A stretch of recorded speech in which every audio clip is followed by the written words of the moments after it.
What's up, guys? This is Coach Grant with First Down Training, and welcome to episode number 7 of our First Down Training show. Today, what we're going to be talking about is flag football versus tackle football. So we're going to be talking about the positives of flag, the negatives of flag, the positives of playing tackle at a young age, and also some of the negatives. Then we're going to be getting into some stories for you guys. We're going to be talking about Shedeur Sanders electing to not throw at the NFL Combine and some other NFL stories. Then we're going to be answering 3 questions that you guys left on one of our previous videos. So let's get into it. Appreciate you guys tuning in. All right, so one of the most common, I guess you could say, debates or questions that I get asked by parents, by athletes, especially in the youth football world, is when should I put my son in tackle football? Should my son play flag football? And just like, what are some of the downsides? What are some of the benefits of that? So I would say, like, based off of my experience, I think playing tackle football at a younger age, like age 9, age 10, sometimes cannot be the most beneficial thing in the world. I think the big thing that everybody loves to talk about is the injury aspect of it, right?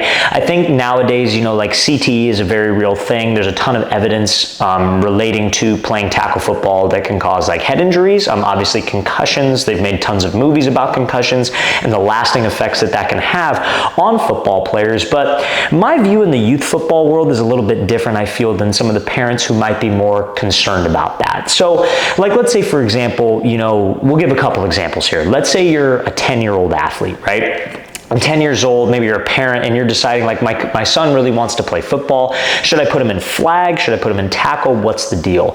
And I think a lot of the head injury stuff and the injury stuff is from just a lack of coaching, to be 100% honest with you. I don't think football is to blame for the head injuries and the injuries that are experienced at the youth level. One, if you're super young, I feel that you don't even weigh enough to inflict that kind of pain on another athlete, or inflict that kind of damage on another athlete. If you're a 90-pound, running back or 90-pound wide receiver, can you really hit somebody that hard that's going to rattle their brain and injure them for a long time? Now, again, there are exceptions to it, right? At the end of the day, football is a very violent sport, and that's what can turn off a lot of parents and a lot of younger athletes. But I honestly, truly feel if you can find a good, solid tackle football coach who is focused on the fundamentals, I think playing tackle football as soon as possible is probably better for the athlete. I recommend probably that age 10 to 11 mark, unless you're maybe a skill position player, and we'll get into that later. And by skill position, I mean quarterback, receiver, and defensive backs.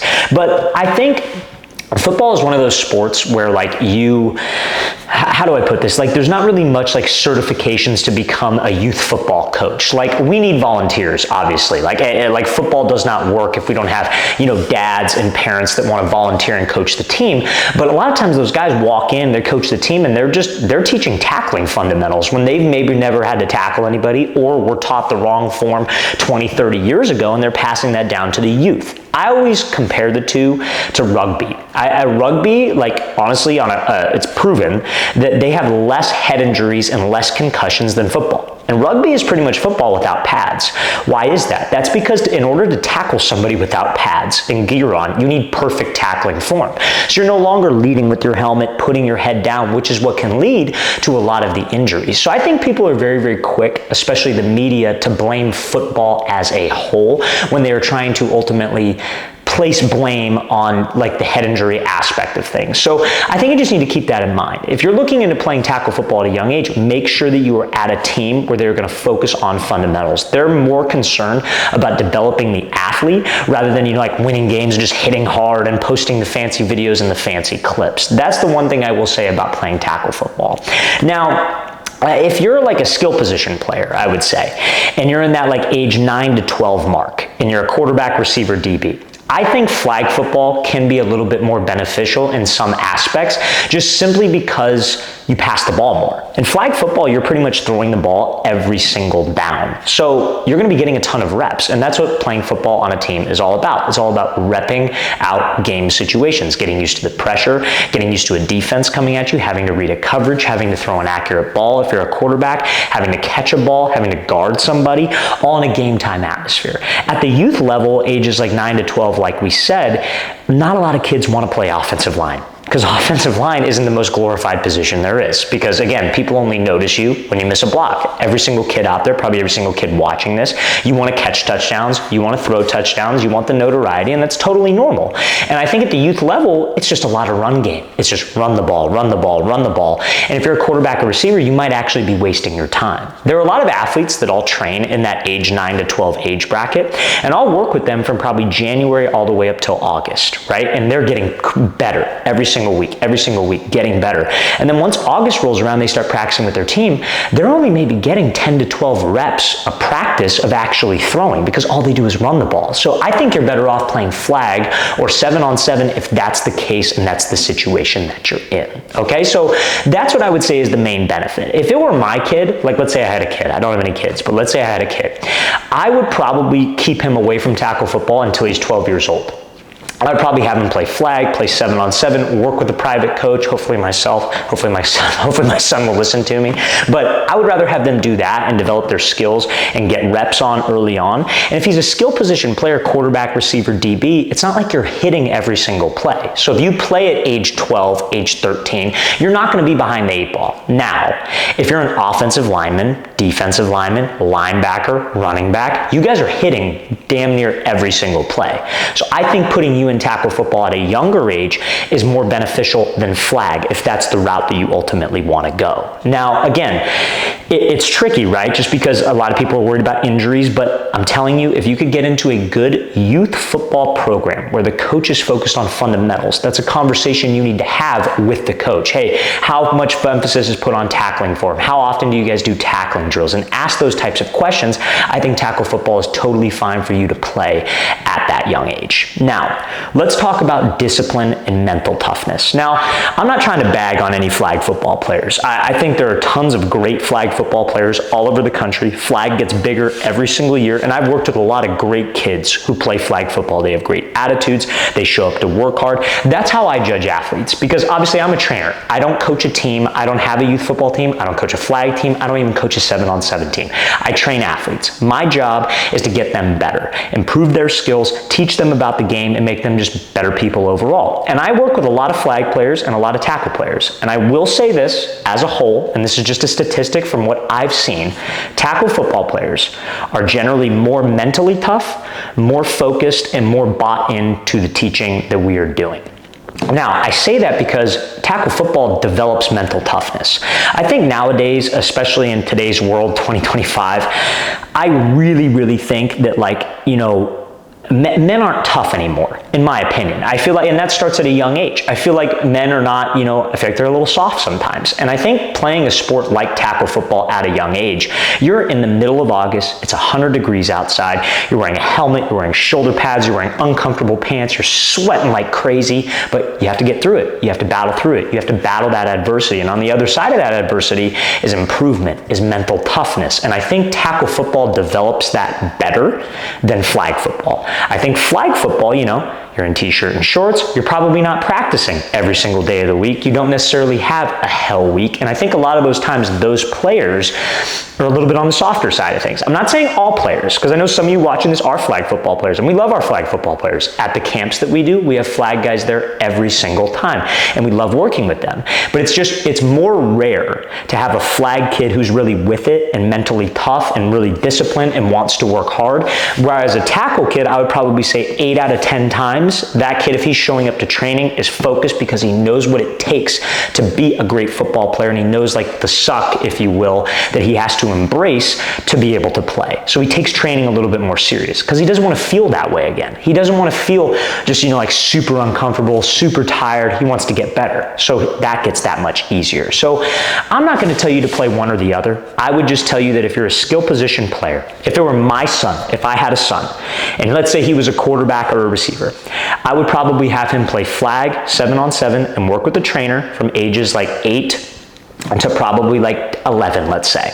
And then maybe 11, 12 on, I'd put him in pads, put him in tackle so he gets used to the gear, he gets used to getting hit. If he's a defensive player, I'm probably gonna start him with tackle right away, but I'm gonna make sure he's had a good program so he learns tackling fundamentals, proper form to help him avoid injuries. And obviously, you need to make sure that mental toughness is a big staple. If you're not gonna play tackle football, you need to be doing hard things. You need to be going to a trainer. You need to be going to a speed and agility coach to teach you how to deal with adversity and battle adversity, because oftentimes a lot of flag football players do not have that, okay? So I hope that makes sense, you guys, and I hope this can kind of answer that debate for you, okay? So now, fellas, before we get into our current events today, if you are a quarterback or receiver watching this video and you would like to train with myself and my staff of coaches, we briefly mentioned it earlier, where we are going to be coming out to 10 more states this offseason for a 2-day long QB and wide receiver training camp. Next up on our camp tour, guys, we'll be coming out to Las Vegas, Nevada. Then where we'll be going after that is we'll be heading to Seattle, Washington.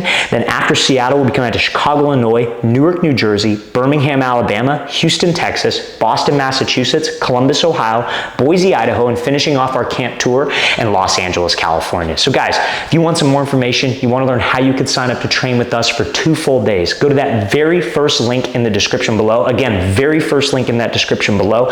That's where all the information is, and that is where you can sign up. All of our camps, guys, will sell out. We limit spots because we don't want it to be a million people there where we can't work with each athlete individually. Our biggest thing is developing you as an athlete. So all of our camps will sell out, and we will not have any more available spots by the end of March. So guys, make sure you take advantage of those spots being open right now. Again, very first link in that description below. We'd absolutely love to have you out. Okay, so now, guys, let's get into some current events. So current event number 1, this is going to be, so this is something that I actually, as a fan, I kind of agree with this, to be 100% honest with you, but it's called One NFL Team Wants the Tush Push banned after the Eagles Super Bowl 2025 triumph. So honestly, like me personally, guys, like the tush push, I hate it. Like, it's good football, like don't get me wrong, like I think it's good, you know, like it's a hack, right? You got Jalen Hurts, you got a huge offensive line,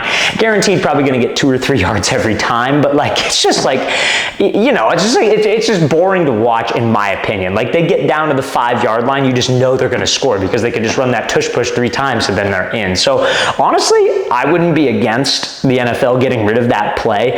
I wouldn't be surprised if they do get rid of it, just because of how soft the NFL is getting with all the different rule changes, all the different hitting rules. So I wouldn't be surprised if they could try to spin it and say that there's some type of like injury aspect to it, which I think is stupid. I mean, like it's a QB sneak that's been around since the beginning of football, but it's unstoppable. So as a fan, I definitely would like to see it banned, just because I think that it's just boring to watch. But that's just me as a fan talking personally, but that's what I would say about that. Now, next current event that we're gonna go over, this is an article that I thought was interesting, and this is Shedeur Sanders won't work out at the NFL Combine, will focus on interviews instead. So this I think is interesting, you guys, because I think Shedeur, you gotta understand from a scouting perspective of a quarterback. Like if I'm a GM for a team, like what do I want my quarterback? I want my quarterback to have a strong arm. I want him to have accuracy. I want him to be able to read a defense, especially at the NFL level. I want him to have confidence, command of his team, command of his teammates. And I want a quarterback to be able to throw with timing and anticipation. In the NFL Combine, guys, it's very, very tough to throw with timing and anticipation. It actually can hurt you more than what it would help you. What do I mean by that? So let's say Shedeur Sanders goes out there, right? And he's throwing to receivers that he's never worked with before, ever. He's never worked with them before. So he's going to be a little bit behind. Maybe he's going to throw the ball a little bit too early, a little bit too late. Maybe because he's trying to be accurate, he takes a little bit of velocity off of it. And as a quarterback, you never want to be hesitant. You never want to be off your game. So I think it's a great move for him not to throw at the Combine. Why do it? It doesn't even matter. You already have a great body of work on tape. So why do you need to go show scouts that you could throw in t-shirt and shorts when they know you could play in full pads and a helmet? Now, another thing I will say is that the pro day is a better opportunity.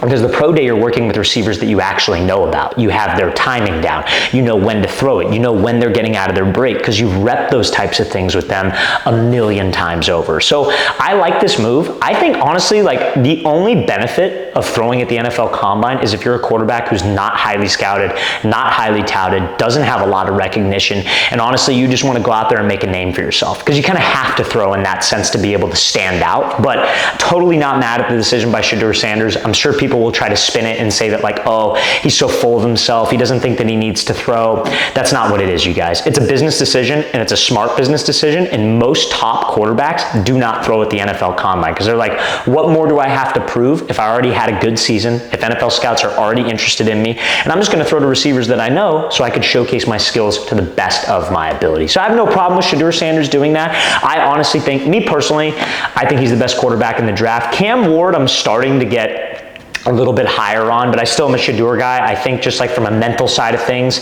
I think he's top tier in the way he's able to navigate the pocket, the way he's able to stand in there, take certain hits, and obviously, you know, being Deion's kid, he obviously has that demeanor and that confidence.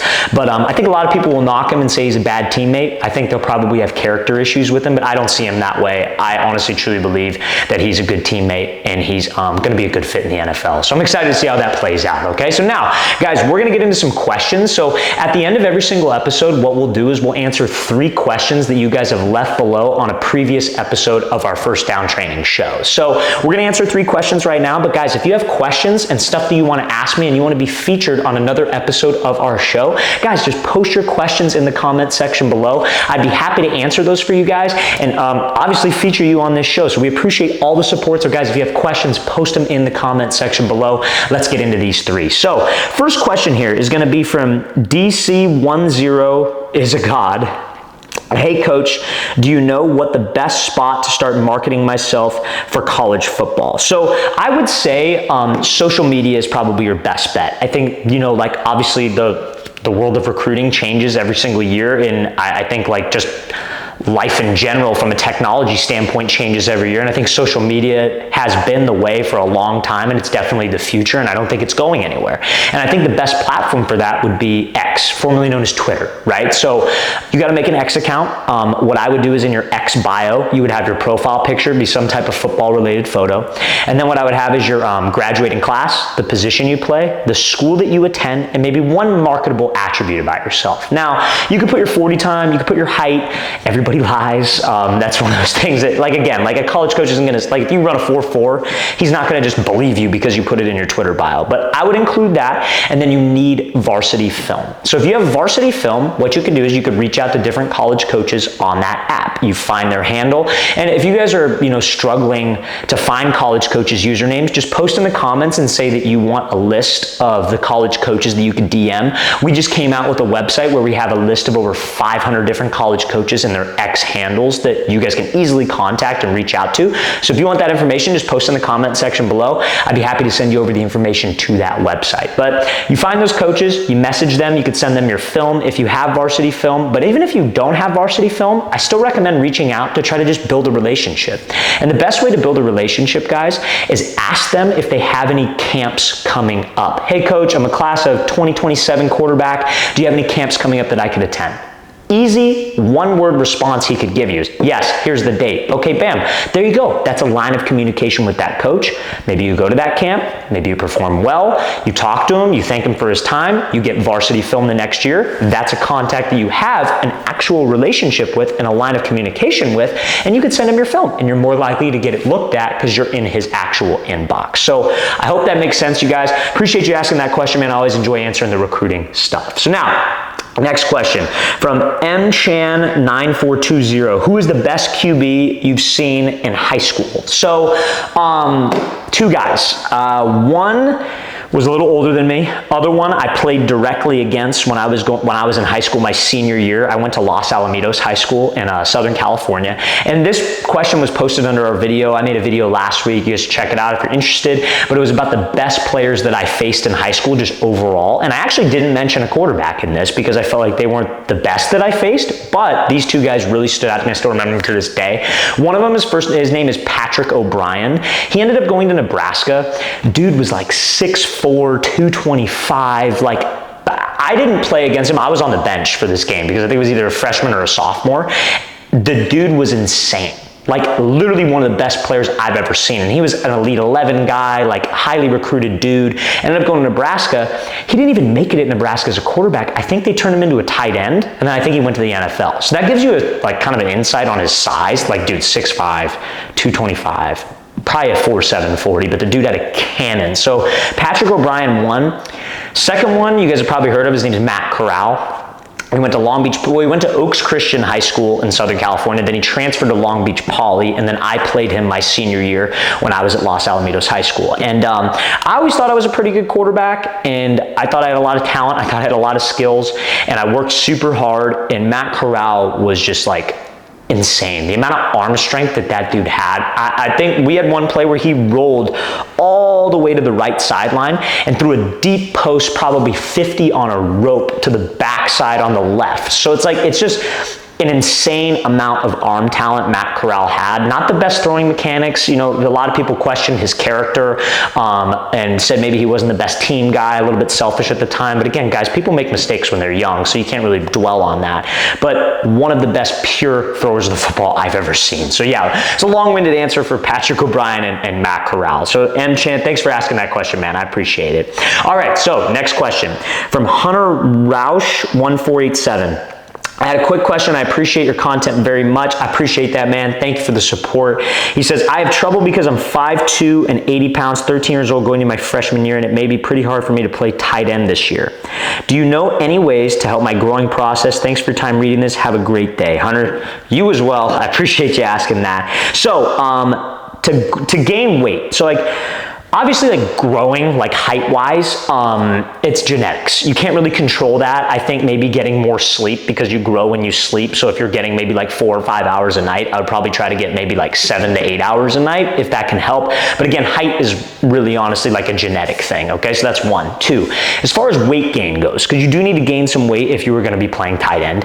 And I would say it comes down to 3 things. 1, being in a calorie surplus, consuming more calories than what you burn on a day-to-day basis. So if what I recommend doing is, you know, trying to figure out how many calories you burn. So where you go on Google, there are super cheap calorie tracking tools that you could wear. You know, you work out, do your normal schedule. Okay, I burned 2,000 calories today. Okay, that means I need to eat 2,500 calories, 3,000 calories to stay in that surplus. A deficit will cause you to lose weight. So if I'm burning 2,000 calories, but I'm only eating 1,800, I'm not gonna gain any weight, I'm actually gonna lose weight. Number 2, lifting in the gym correctly. A lot of people think the heavier the weight they lift, the more weight they'll gain. That's not the case, you guys. We wanna lift in an 8 to 12 rep range. That's called hypertrophy. That's the hypertrophy rep range. So 8 to 12, you're doing bench press and you do 2 reps, you might get stronger, but you're not necessarily growing your chest. You wanna do 8 to 12 reps and try to push yourself to that failure point. That's the best way to put on muscle mass. Then last but not least, protein consumption, you guys. If you want a good protein powder, just post in the comment section below and I could send you over one that we recommend to help you gain weight. But I recommend 1 gram of protein per pound of desired body weight. So in here it says you're 80 pounds.